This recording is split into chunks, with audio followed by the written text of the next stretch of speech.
Kesehatan resmi menerbitkan aturan terkait vaksinasi COVID-19 yang dibebankan kepada perusahaan swasta atau disebut dengan vaksinasi gotong royong. Aturan tersebut tertuang di dalam Peraturan Menteri Kesehatan Nomor 10 Tahun 2021 tentang pelaksanaan vaksinasi dalam rangka penanggulangan pandemi COVID-19. Juru bicara vaksinasi Kementerian Kesehatan Republik Indonesia, Siti Nadia Tarmizi, menegaskan vaksinasi gotong royong tidak akan menggunakan jenis vaksin yang saat ini sedang dilaksanakan oleh pemerintah.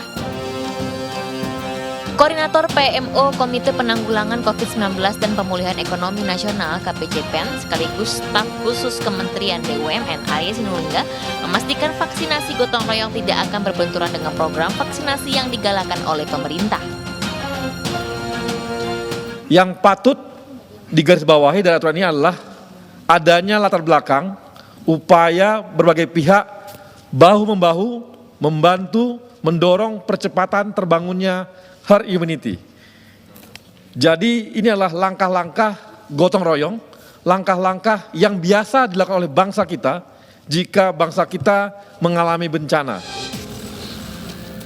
Di sisi lain, tahapan vaksinasi yang sedang dilaksanakan oleh pemerintah menemui tantangan tersendiri dengan ditemukannya 2 kasus baru mutasi virus corona yang masuk ke Indonesia. Kementerian Kesehatan mengumumkan ditemukannya 2 kasus dengan varian virus corona B117. Masuknya mutasi virus corona varian baru dari Inggris ini akan membuat tantangan dalam penanganan COVID-19 di tanah air akan semakin berat. Kita akan ulas selengkapnya di Indonesia Bicara.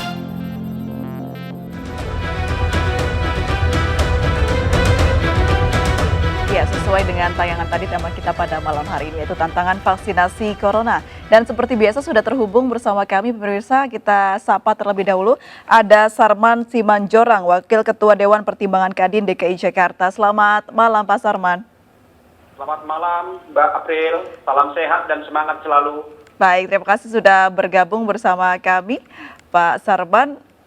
Selanjutnya juga ada narasumber berikutnya yaitu Kamaludin Latif. Apa kabar Pak Latif? Kabar baik Mbak April. Baik, terima kasih sudah bergabung bersama kami. Saya mau ke Pak Sarman terlebih dahulu. Pak Sarman, mengenai vaksin yang akan didistribusikan ini, vaksin gotong royong. Apa sih, bagaimana sih mekanismenya? Ya, Mbak April, bahwa memang kami dari pengusaha menyuarakan ini sekitar 4 bulan yang lalu lah ya. Ketika pemerintah akan melakukan program vaksinasi ini, kami dari dunia usaha memberikan opsi atau menyampaikan opsi kepada pemerintah supaya dibuka juga vaksinasi mandiri. Yang kami sebut saat ini adalah vaksinasi gotong royong. Nah, vaksinasi gotong royong ini memang kami pandang hanya dikhususkan kepada dunia usaha yang memiliki kemampuan. Karena kita tahu hampir setahun pandemi kita ini udah banyak membuat pengusaha-pengusaha kita terpuruk. Akan tetapi ada sektor-sektor tertentu yang memang produktif. Katakanlah mungkin sektor telekomunikasi, ada sebagian sektor farmasi misalnya, dan yang lain. Nah, sejauh mereka punya kemampuan, kenapa nggak diberikan kesempatan untuk melakukan vaksinasi mandiri? Artinya vaksinasi mandiri ini adalah pengusaha akan membeli vaksin untuk karyawannya secara gratis, ya, sehingga memang tidak membebani daripada karyawan. Bahkan ya kalau ada pengusaha-pengusaha yang punya program CSR bila perlu juga bisa memberi vaksin untuk diberikan kepada UKM-UKM binaan atau masyarakat sekitarnya. Nah, jadi memang murni ini ditujukan kepada pengusaha-pengusaha yang memiliki kemampuan. Kalau tidak ada kemampuan berarti tetap akan menunggu sesuai dengan program pemerintah. Nah, ternyata ya kami bersyukur bahwa opsi yang kami ajukan ini direspon cepat oleh pemerintah dan sudah ada dasar hukumnya, yaitu Permenkes nomor 10 tahun 2021 tentang pelaksanaan vaksinasi dalam rangka penanggulangan pandemi COVID-19. Di mana di sana salah satunya adalah vaksinasi mandiri atau gotong royong. Baik, Gitu vaksin ya, Mbak. mandiri ini Pak Sarman sudah sampai di mana tahapannya atau rencananya? Ya, jadi setelah kebetulan memang yang mengkoordinir langsung adalah Kadin Indonesia dan sudah hampir 2 bulan dibuka pendaftaran. Saat ini sudah ada sekitar 8.300 perusahaan yang mendaftar. Oke. Artinya bahwa sambutan dan animonya lumayan besar. Dan diperkirakan itu sekitar 6 jutaan lah, 6 jutaan pekerja yang sudah terdaftar untuk divaksin. Memang regulasinya pemerintah yang mengatur bahwasanya program ini tidak akan pernah mengganggu daripada program pemerintah. Baik. Nah, dalam Permenkes ini sudah jelas bahwa merek vaksinnya juga berbeda dan hanya satu yang diberikan perusahaan yaitu BUMN Bio Farma yang akan melakukan impor dan pendistribusian di seluruh Indonesia. Nah, sehingga nantinya pengusaha-pengusaha yang akan melakukan pembelian ke Bio Farma, begitu. Baik, sudah ada informasi dari Bio Farma, demand sudah ada atau permintaan sudah ada. Apakah stok dari vaksin ini akan tersedia? Kapan itu Pak Sarman? Kami kemarin sempat melakukan dialog juga dengan pihak Kementerian Kesehatan ya, karena Kementerian Kesehatan yang berkoordinasi dengan Bio Farma bahwa direncanakan itu sekitar April baru kita akan mulai vaksinasi mandiri ini. Baik, vaksinnya sendiri dari Sinovac atau ada dari sumber lain Pak? Berbeda merek, jadi mungkin wacananya juga salah satunya adalah Sinopharm. Ada berbagai merek ya yang diajukan begitu ya? Iya, betul. Jadi Kalau ya? ini untuk memastikan bahwasanya ini sama sekali tidak akan pernah mengganggu program pemerintah. Ini jadi berbeda mereknya gitu. Baik. Saya ke Pak Kamal. Pak Kamal, mendengar adanya vaksin mandiri yang sudah direncanakan dan sudah diminta atau di request begitu oleh banyak perusahaan. Apakah ini akan bisa membantu mengurangi penyebaran COVID-19 di Indonesia atau sebaiknya menunggu arahan dari pemerintah saja? Ya, terima kasih Mbak April. Jadi memang kalau kita lihat kondisi kita sekarang, memasuki 1 tahun, ada banyak hal yang harus kita evaluasi dari penanganan pagebluk yang sekarang ini ya. Jadi kalau kita lihat apa yang disampaikan, mungkin saya akan mulai dari sana bahwa narasi-narasi yang dibunyikan tentang posisi kita itu sebetulnya ada beberapa hal yang harus dikritisi. Misalnya jumlah kasus sekarang sedang bertambah naik, gitu. Jumlah tes semakin turun, gitu. Ya, saya mengatakan naik oleh karena kurva pada dasarnya sebetulnya masih naik turun gitu. Jadi kita jangan terkecoh. Itu dulu. Nah, kemudian ketika pemerintah mewacanakan soal ini, saya pikir ini akan menambah polemik baru.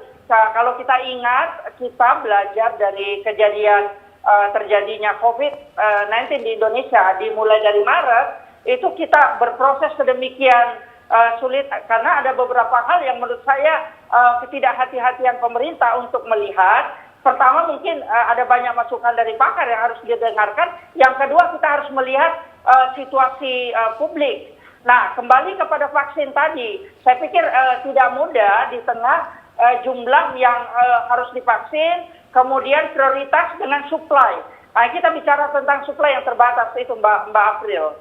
Baik, suplai yang terbatas ini menjadi hambatan ke depannya begitu ya Pak Kamal. Iya, betul, Tapi kalau mengganggu. bagaimana vaksin mandiri ini dilaksanakan begitu? Apakah akan mengganggu jalannya vaksinasi yang dilakukan pemerintah sejak Januari kemarin? Ya, begini Mbak April, kita lihat ya bahwa prinsip vaksin itu kan kita harus mengikuti rekomendasi WHO itu dulu. Nah, ketika kita buat, jadi saya tidak ingin mengatakan bahwa kita mencurigai, tidak. Tetapi itu bisa diinterpretasikan sebagai hal yang berbeda. Misalnya jangan-jangan ada setting mengubah prioritas. Nah ini yang berbahaya. Karena vaksin ini daftar tunggu, tetapi kita sudah membuat rambu-rambu berdasarkan WHO. Misalnya mana yang prioritas dulu, seperti itu. Nah, kalau misalnya kita membuat dua kebijakan yang itu bisa mengubah aturan sudah dibuat atau mengganggu kondisi di lapangan, Ya. itu bisa sangat berpotensi itu Mbak April. Sangat berpotensi mengganggu Ya. begitu ya Pak Kamal. Betul, Saya betul, kembali betul. ke Pak Sarman. Pak Sarman, sudah adakah pembicaraan terkait ini Pak? Bagaimana mekanismenya dan juga pemetaannya agar tidak mengganggu jalannya masing-masing program begitu? Ya, ini yang namanya kan mandiri ya. Jadi yang namanya mandiri ini berarti sama sekali tidak akan mengganggu daripada program pemerintah. Itu sudah pasti ya. Karena memang bahwa pengadaannya juga hanya ditunjuk satu perusahaan BUMN. Pengadaan itu impor ke Indonesia di luar daripada program pemerintah. Nah, kalau di Permenkes ini kan sebenarnya sudah sangat-sangat jelas ya kebijakan yang dikeluarkan oleh pemerintah. Memang kita masih menunggu ya, mungkin ada aturan-aturan turunannya misalnya seperti masalah harga misalnya. Nah, harga ini kan juga kita berharap juga nantinya pemerintah mengeluarkan juga tentu sesuai dengan kemampuan daripada dunia usaha. Nah, itu juga menjadi salah satu harapan kita. Yang kedua, masalah teknis pelaksanaannya, itu juga kan sudah disampaikan di Permenkes ini juga, bahwa ini juga bisa katakanlah di lokasi-lokasi misalnya apakah itu RSUD, ataukah rumah sakit, ataukah mungkin klinik yang sudah memenuhi standar gitu. Jadi menurut hemat kami memang bahwa program ini akan dapat membantu pemerintah. Pertama, dari sisi percepatan pemerataan daripada vaksin ini ya di luar program pemerintah tentunya. Yang kedua juga adalah tentu mau tidak mau akan sangat membantu pemerintah juga dari sisi pembiayaan. Jadi seperti apa yang disampaikan oleh staf khusus Kementerian BUMN bahwa ini adalah merupakan bentuk komitmen dunia usaha membantu pemerintah bagaimana supaya kita cepat keluar daripada pandemi ini agar ekonomi kita bisa cepat pulih dan bangkit kembali dan ekonomi kita dapat bergairah. Baik, gitu, Pak Mbak. Sarman, tetapi sumber atau source mendapatkan vaksin mandiri ini sama ya dengan vaksin yang didapatkan dari pemerintah? Tentu nanti kita akan menunggu ada mungkin juknisnya ya. Jadi apakah mungkin masing-masing nanti perusahaan akan memesan sesuai kebutuhannya ke Bio Farma. Baik. Sesuai dengan jumlah yang sudah ada, tentu nanti kita akan masih menunggu juknisnya daripada pemerintah. Nah, ini banyak yang dikhawatirkan kalau source-nya sama dan supply-nya terbatas akan terjadi perebutan apalagi ada yang bayar. Kita akan bahas sesaat lagi, tetaplah bersama kami pemirsa di Indonesia Bicara.